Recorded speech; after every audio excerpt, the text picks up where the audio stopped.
Magandang araw po mga ka-recap. Maraming salamat po sa pagbalik sa ating channel.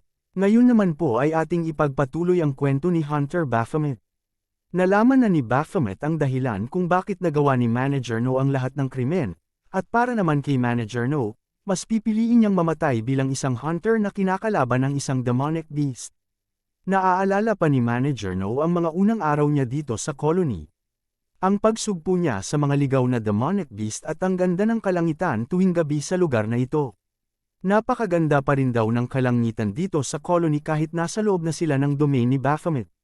Nag-iba na ang anyo ni Manager No na parang isang demonic beast din. Ito ang tunay na kapangyarihan ng summon niya.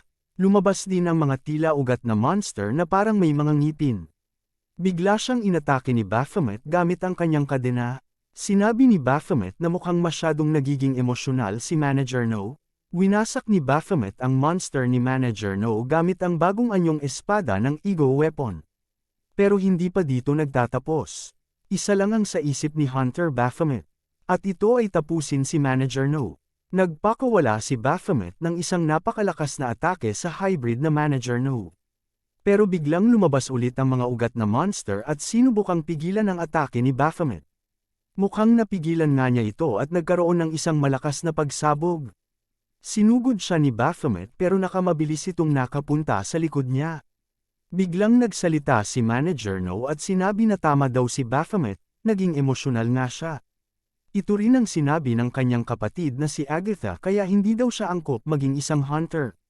Inatake niya si Baphomet sa likod gamit ang mga ugat na monster. Ganoon daw ba sagot ni Baphomet? Pero sayang naman daw ito ngayong napakagaling naman sana ni Manager No. Isa-isang dinaanan ni Baphomet at mga ugat at lumapit kay Manager No.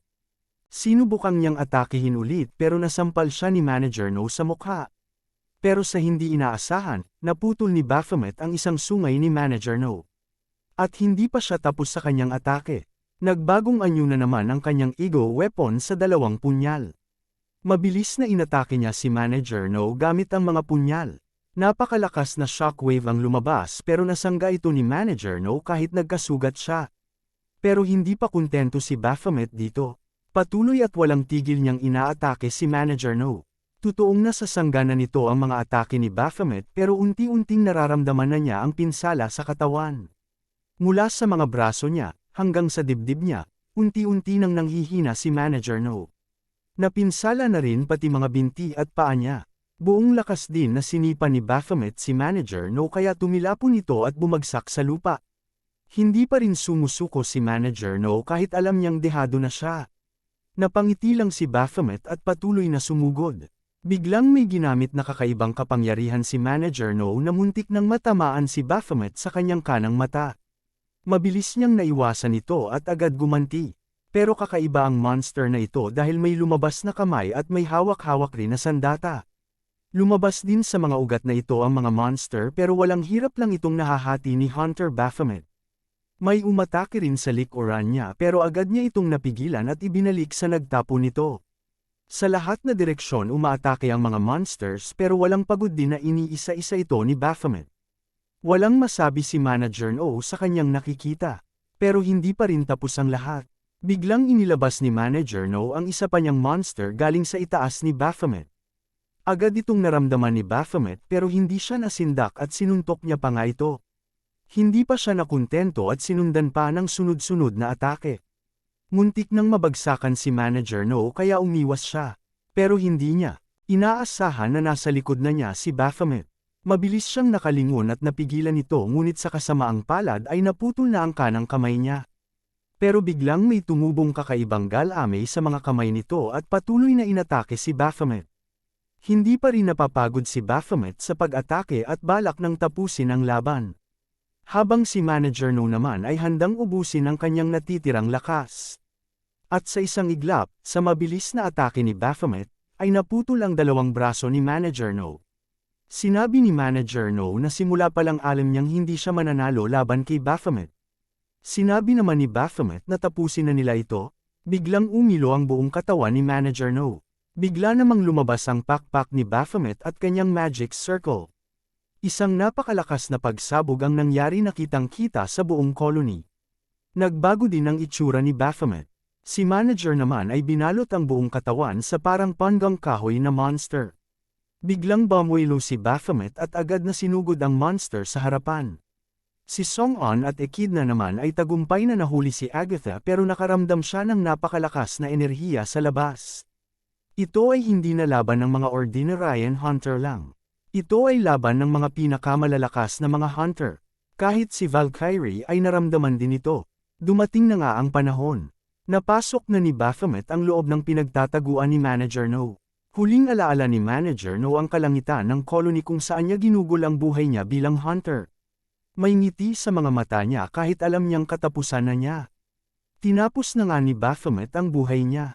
At sa gabing yon, sa ilalim ng napakagandang kalangitan, ay nagtapos ang buhay ni Manager No.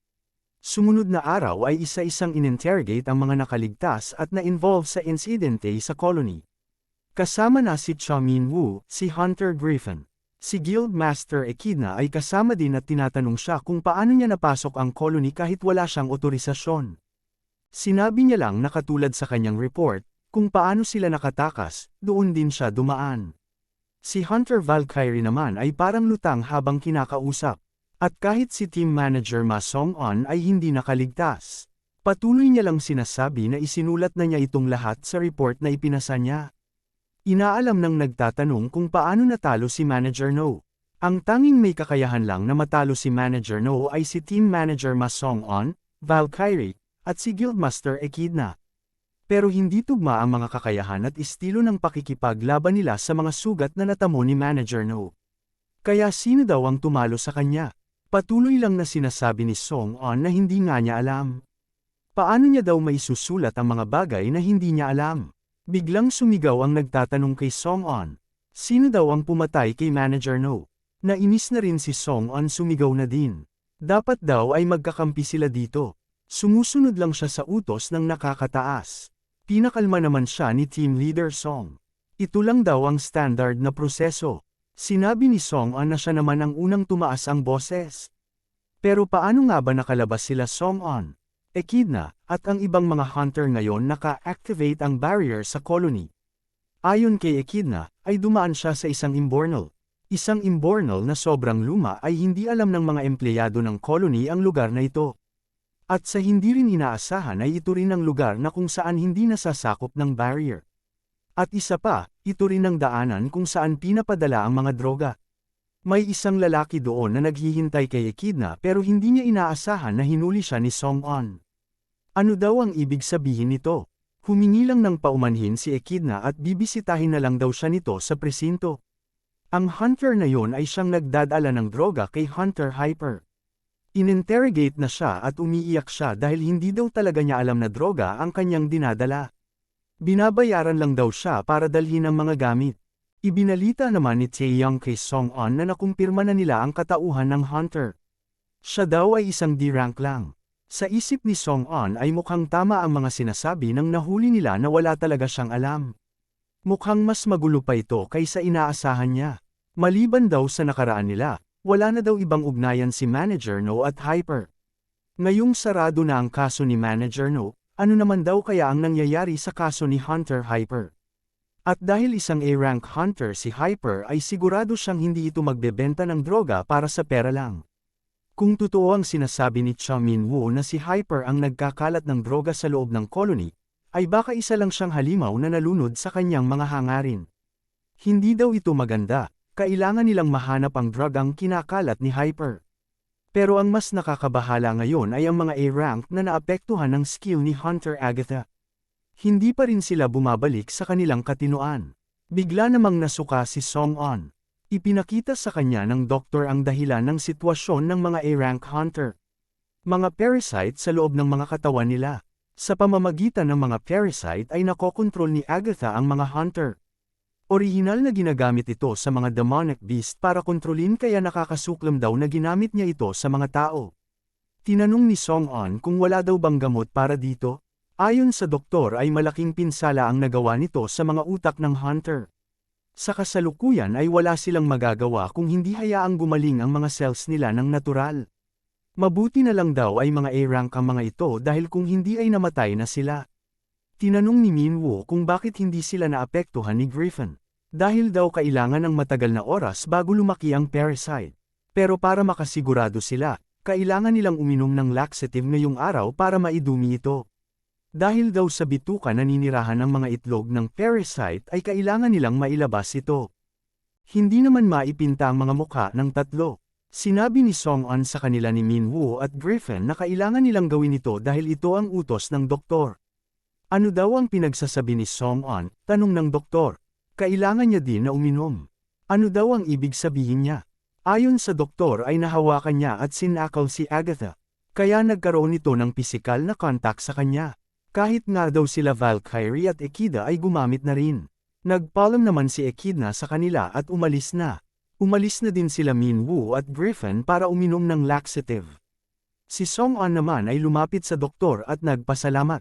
Humingi din siya ng paumanhin dahil alam niyang busy ito sa kanyang hospital pero nagawa pa rin itong tumulong. Kumuha naman daw siya ng kapalit at sagot naman ng gobyerno ang lahat na gastusin, saad ng doktor. At isa pa, nandito daw ang pinakamahalagang miyembro ng guild niya kaya natural lang na pumunta siya dito. Meron din daw siyang hindi magandang relasyon sa gobyerno sa nakaraan. Sinabi naman ni Song-an na siya ang dahilan nito. Ayon naman sa doktor ay responsable rin siya nangyari. Huwag na daw siyang magsayang ng oras dito at subukan ng kunan ng impormasyon si Agatha. Pumasok ang isang interrogator sa kwarto ni Agatha. Pero ikaapat na pala siya. Halos lahat na interrogator na sumubok kumausap kay Agatha ay bigo dahil halos alam niya paano masaktan ang mga damdamin nito. Hindi maintindihan ni Song-an ang nangyayari kaya siya ang sumubok na pumasok. Sinabi ni Agatha na inaasahan daw niyang makitang muli ang mukha ni team manager Ma Song-an. Ang pakiramdam na naiwan daw sa kanya nang sinakal siya ni Song-an ay hindi niya makalimutan. Natawa lang si Song-an at sinabi na mahilig pala sa hardcore si Agatha. Habang nag-uusap ay biglang sinabi ni Agatha ang tungkol sa 7 hunter na namatay dahil daw sa kay Song-an. Ano daw kaya ang pakiramdam kapag muling nabuhay ang 7 hunter na trinedor ni Song-an? Sinabi ni Agatha na kung siya ang nasa lugar ng mga hunter na yun ay babalik talaga siya para gumanti kay Song-an. Biglang iniutos ni Song-an na turukan na ng truth serum ang suspect. Sinabi ni Agatha na mukhang nataman niya ang sensitibong alaala ni team manager Song-an. Matapos ang interrogation ay inihanda na ng Hunter Association ang paglipat ni Hunter Agatha sa kulungan. Tinawagan na ni Song-an si Dr. Yoon-san dahil alam na daw nila paano mababalik sa dati ang mga i-rank. Habang si Minwoo at Griffin naman ay parang naubusan ng lakas dahil sa laxative na ininom. Walang tigil sila sa pagdumi. Napansin naman ni Minwoo na mukhang wala na dito si Song-an sa hospital. Kailangan niya pa sanang tanungin ito kung alam na niya ang tungkol sa bagay na ito. Bigla naman nakaramdam muli si Minwoo ng tawag ng kalikasan. Wala itong magawa kaya dali-dali siyang umalis papuntang banyo. Nahulog naman niya sa sofa ang isang pirasong papel. Napansin ito ni Griffin at tiningnan. Ano daw ito? Sa opisina naman ng mga hunter, inaasikaso nila ang lahat na impormasyon tungkol sa D-rank hunter na nagdadala ng droga kay Hunter Hyper sa loob ng colony. Sinabi ni Taeyang na alam niyang kasalukuyan pang ginagawa ang investigasyon kaya mabuti daw kung matipon nila ang lahat na impormasyon nito. Pero nagulat ang babaeng kausap ni Taeyang. Ang D-rank hunter na ito ay 2 taon nang namatay sa isang dungeon. Sa loob ng interrogation room ay tumatawa ang hunter. Nagpapasalamat siya kay Hyper. Hindi daw nila malilimutan ang sakripisyo nito. Unti-unting natatanggal ang balat sa kamay ng hunter at may drawing ito na katulad sa papel ni Minwoo.